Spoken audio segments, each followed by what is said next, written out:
일각에서는요, 이 민주당 공천원금 의혹에 대한 경찰사가 이미 골든타임을 놓쳤다는 지적도 나오고 있습니다. 의혹에 연루된 핵심 인물들이 메신저를 다시 가입하거나 휴대전화를 바꾸는 등 아주 전형적인 증거인멸의 정황이 나타나고 있어서 그렇습니다. 네, 맞습니다. 김병기 의원 의혹과 관련해서는 공천 헌금 전달 창구로 지목된 동작구 의원이 최근 휴대전화를 교체한 정황이 나타났고, 강선우 의원 의혹과 관련해서 1억 원을 전달한 의혹을 받는 김경 서울시 의원이 어젯밤에 텔레그램에 재가입한 것으로 파악됐습니다.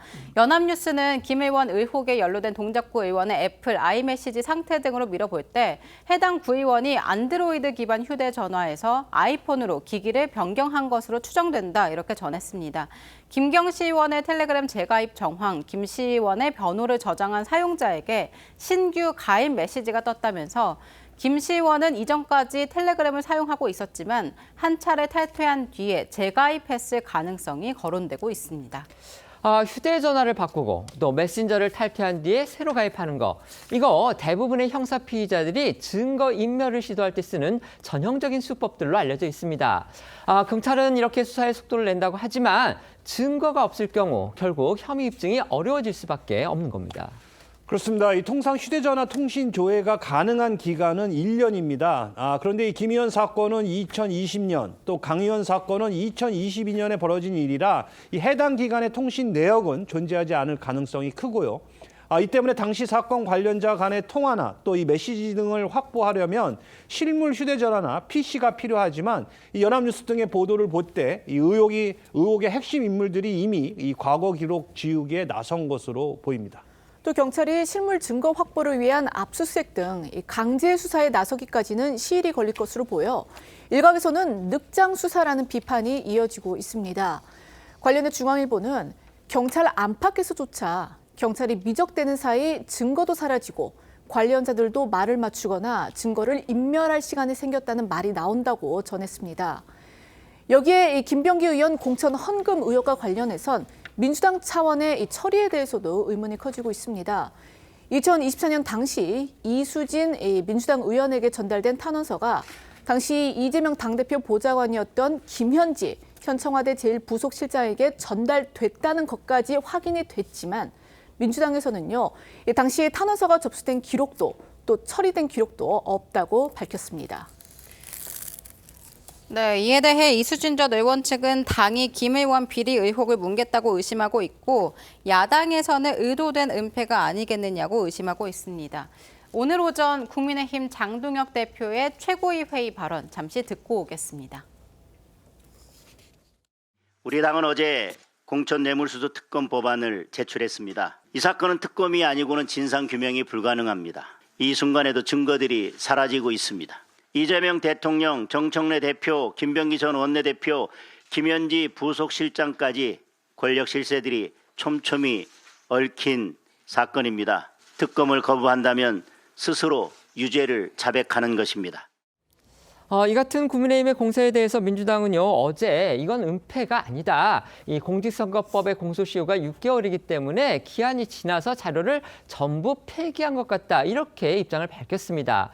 하지만 당시 이 탄원서가 당에 접수된 뒤에 김병기 의원 그리고 부인인 이모 씨가 전 보좌진들하고 대책회의를 열었다, 이런 그 보좌진들의 진술 내용이 알려지면서 야당의 의심은 더욱 커지고 있는 게 또 사실입니다. 네, 김 의원의 전직 보좌진들이 최근 경찰 조사에서 당시 탄원서가 당에 접수된 뒤에 김 의원이 배우자, 보좌진 등과 함께 대책회의를 열었다, 이런 취지의 진술을 한 것으로 파악됐는데요.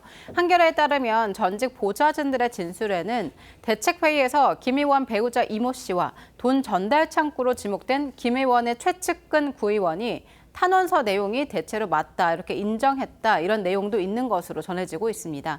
다만 민주당 관계자는 조선일보에 김현지 실장이 당시 탄원서를 받은 건 맞지만 김 의원에게 전달했는지는 확인할 수 없다, 이렇게 말을 아꼈습니다. 관련해 어제 박수현 수석 대변인 이야기 들어보겠습니다. 꼭 이 건만이 아니라 그 당시에 접수되었던 모든 건들에 대한 접수와 처리 기록을 발견할 수 없다라는 것이 지금 현재 당의 파악 경과입니다. 그 당시 당사자들을 추적해서 찾아서 질문을 해봐도 전혀 그런 기억을 하지 못하고 있는 그런 상황입니다. 김병기 의원 관련 또 다른 의혹이죠. 이 배우자의 동작구 의회 법인카드 유용 의혹과 관련해선 이 의혹을 뒷받침할 새로운 정황들이 드러나고 있습니다. SBS 보도에 따르면 이 재작년 3월 국민권익위원회에 접수된 이 부패 행위 신고서 내용을 보면요. 2022년 9월 20일 이 조진희 당시 동작구 부의장의 법인카드로 결제된 내역 2건이 특히 주목이 되고 있습니다. 우선 오전 11시 51분 이 업무 추진 관계자와 간담회 명목으로 한 백반집에서 14만 원이 결제됐고 같은 날 저녁 6시 38분에 지금은 다른 식당으로 업종이 바뀐 이 낙지 전문점에서 한 차례 더 결제가 이루어졌는데 이 두 차례 결제가 이루어진 시각 조 전 부의장은 구의회 이 행정재무위원회 회의에 참석 중이었습니다. 당시 회의록에 따르면 10시 1분에 개회한 회의가 10시 50분에 중지가 됐다가 11시 11분에 속개돼서 이게 12시 23분까지 이어졌다고 돼 있습니다. 그리고 또 회의 내내 이어진 이 조 전 부의장의 발언도 그대로 담겨 있는데요.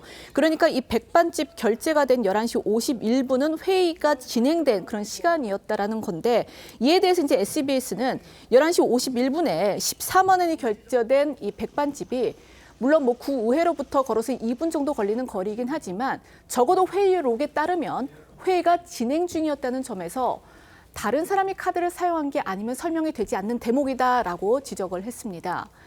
또 이 같은 날 오후 낙지집에서 결제가 이뤄진 6시 38분 정확하게 회의가 끝난 시간과 같다면서 또 이 회의록에는 조 전 부의장이 회의가 끝날 때까지 발언을 계속한 것으로 기록돼 있다고 보도했습니다.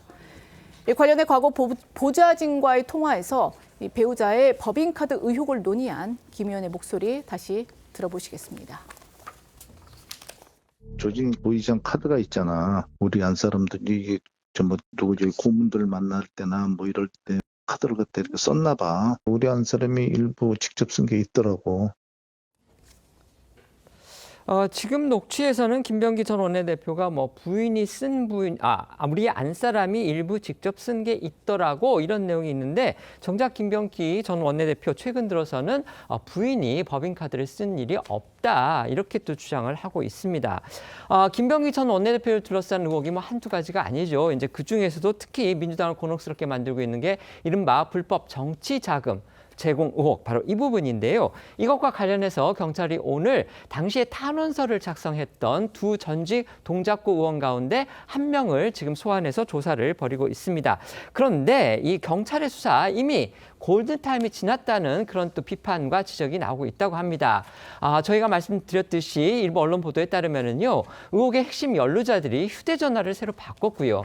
그다음에 메신저를 새로 설치를 했는데 이게 이 증거인멸의 전형적인 수법으로 지금 보이기 때문에 과연 경찰 수사에서 제대로 혐의점들을 확인할 수 있을지 지금 이게 의문이 된다는 거고 뭔가 경찰의 늑장 수사, 부실 수사 이런 부분에 대한 비판과 지적이 벌써부터 나오고 있다는 겁니다. 어떻게 생각하십니까? 근데 이게 그 11월 8일에 공천 헌금과 관련한 그 고발장이 서울 동작경찰서에 접수가 됐거든요. 네. 그때 이미 소문이 상당히 돈 상태에서 접수가 됐기 때문에 아마 김병기 의원은 그동안에 그 전 보좌진들이 주장에 따르면 그때도 이 부분을 어떻게 대처할 것인지 보좌진들하고 상의를 했던 것으로 알려져 있어요.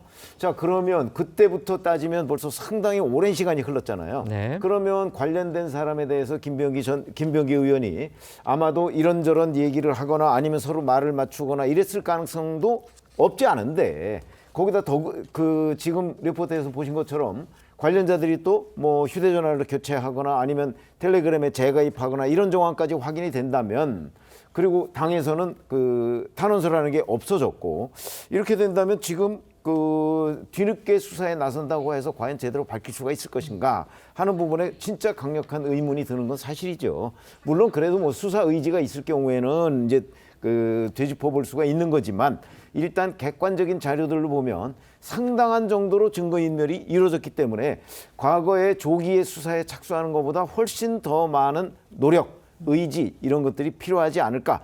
근데 지금 경찰로 과연 그런 걸 기대를 할 수 있을까 이런 의문이 드는 게 사실입니다. 네.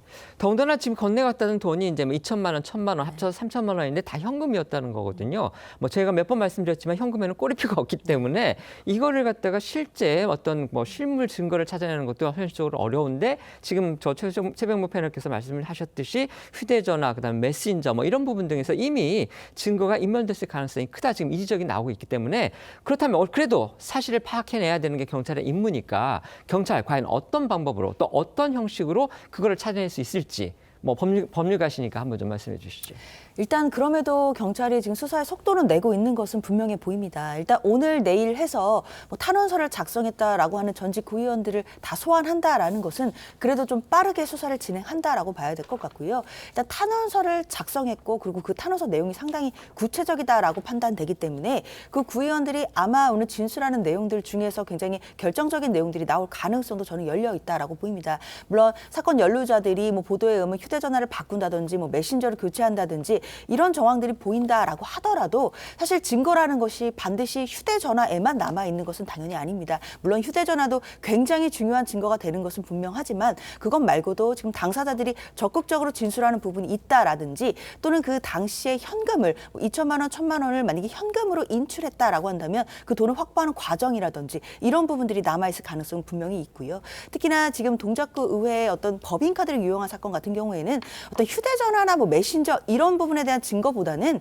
법인카드를 사용한 사용처의 기록들 이런 부분들이 훨씬 더 직접 증거가 될 수 있습니다. 그렇기 때문에 경찰로서는 관련된 부분, 관련된 사람들을 불러다가 지금 진술하는 것뿐만 아니라 관련된 객관적인 증거들이 남아있는 부분들을 차근차근히 조사한다라고 한다면 진상은 밝혀질 수 있을 거라고 보입니다. 네.